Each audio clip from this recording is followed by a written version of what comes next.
मंडळी, जर तुम्ही एका पातेल्यामध्ये 1 कप रवा आणि त्यासोबतच त्याच कपने 7 कप पाणी घालून हा रवा छान घट्ट होईपर्यंत 15 ते 20 मिनिटं शिजवून घेतला.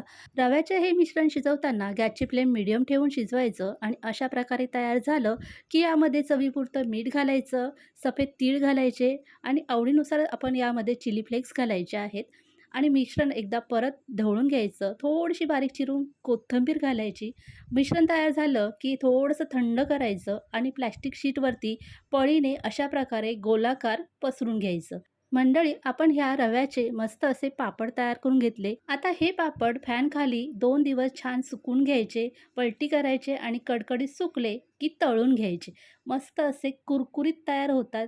तेल गरम करायचं, एक-एक करून पापड त्यामध्ये घालायचा. हे पापड की नाही लहान मुलांना खूप जास्त आवडतात, कुरकुरीत होतात. नक्की करून बघा. आवडले तर रेसिपीला लाईक करा.